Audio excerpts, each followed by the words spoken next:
Et l'invité de Bonjour Marseille, c'est Thierry Agnello. Bonjour. Bonjour. Merci d'être avec nous. Non, c'est un plaisir. Jour de sortie, droit au but, la BD de l'Olympique de Marseille qui fête son 15e anniversaire. C'est le 20e tome, il sort aujourd'hui. Ça sent le neuf. Ça sent le neuf, ouais. Ça sent le neuf. Vous êtes l'un des responsables communication de l'Olympique de Marseille. Vous êtes le scénariste. Non, ouais, l'auteur. L'auteur de cette magnifique BD qui est vraiment devenu un membre du club à part entière. Quand on a démarré en 2008, personne n'y croyait. Tout simplement parce que la bande dessinée, c'est pas forcément un univers adapté au sport. L'éditeur officiel du club, Hugo et compagnie, d'ailleurs, j'ai une pensée pour Hugues de Saint-Vincent qui avait fondé cette boîte d'édition il y a une quinzaine d'années, qui nous a quittés il y a quelques années maintenant. Qui m'a dit à un moment donné, bon écoute, tu m'as fatigué avec ton projet de BD, on va y aller, de toute façon ça marchera pas. Et puis heureusement pour nous, le tome 1 s'est classé au bout d'une dizaine de jours après sa sortie dans le top 5 des meilleures ventes de BD en France. Et on est encore là aujourd'hui, 15 ans après, tome 20, une formidable histoire. On en a vendu plus de 700 000 exemplaires. Donc oui, c'est un membre à part entière du patrimoine olympien, si je puis dire. 700 000 exemplaires vendus.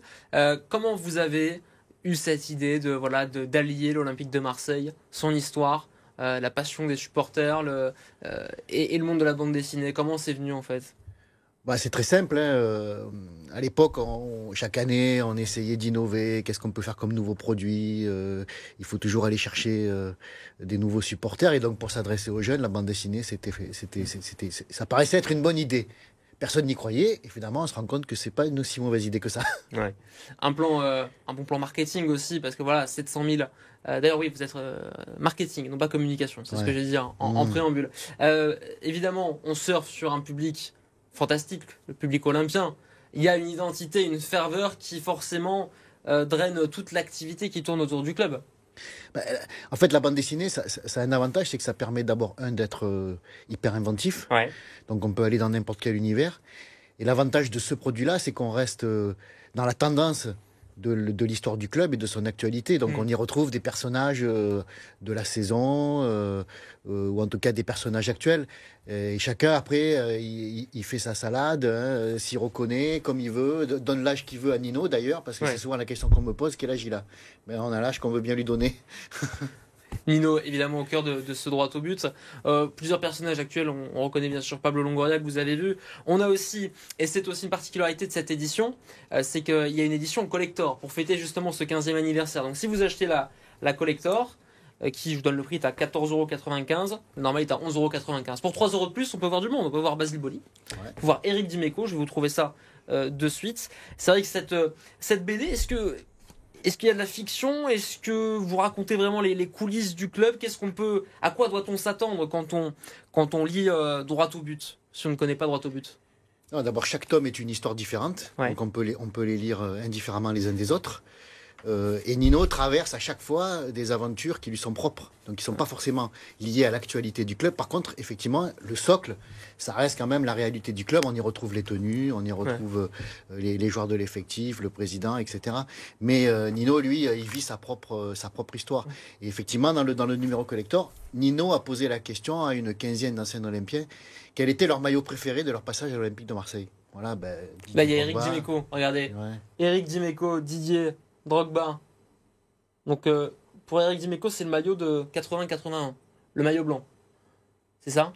Ouais, c'est le maillot de la saison où il a démarré là, l'année de ce qu'on appelle l'aventure des minots, puisqu'il a participé à ces 6 matchs-là. Je crois qu'il en a fait un. Et du coup, c'est le maillot qu'il a marqué, et c'est ce maillot dont il a parlé avec Nino.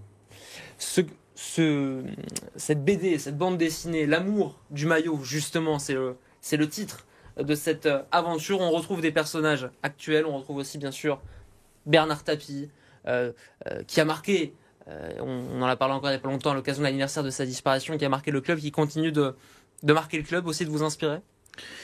Oui, en fait, on s'inspire beaucoup de l'histoire du club et de ses personnages, de ses légendes. Et effectivement, dans ce numéro, c'est une aventure autour d'un maillot disparu qui appartenait à son grand-père et qui permet aussi de se replonger un peu dans une époque un peu lointaine, avec un personnage mythique du football qui est Diego Maradona. c'est vachement intéressant la BD, voilà, parce que ça peut partir dans tous les sens, on peut s'amuser. C'est assez sympa parce qu'elle a 15 ans aujourd'hui et je croise parfois des gens d'un certain âge qui me disent qu'il y a quelques années en arrière, ils collectionnaient les tomes et ils continuent de le faire aujourd'hui. Donc ça devient multigénérationnel et transgénérationnel près. Et ça touche justement les générations actuelles aussi. Ouais. C'est ça qui est sympa. Droit au but. 20e tome, 15e anniversaire que vous pouvez fêter en achetant ce magnifique livre, cette magnifique BD qui sort aujourd'hui en librairie. Elle sent le neuf, je vous le disais. Magnifique cadeau pour Noël. Et si vous permettez, bien sûr, tout à l'heure, chez Cultura La Valentine, avec Jean-Luc Garrera, le dessinateur, on sera en dédicace entre 14h et 16h. Ah ben voilà, parfait. À la Valentine, vous avez noté 14h, 16h pour ce petit droit au but. Petite idée cadeau Noël, je lis ça comme ça. Avec un cadeau, je pense, pour les premières arrivées. Premier service chez Cultura La Valentine à partir de 14h. C'est là, on reconnaît le marketing quand même. Hein. On reconnaît la patte marketing. Merci beaucoup Thierry d'être venu nous parler de ce droit au but. L'amour du maillot, Marseille Story.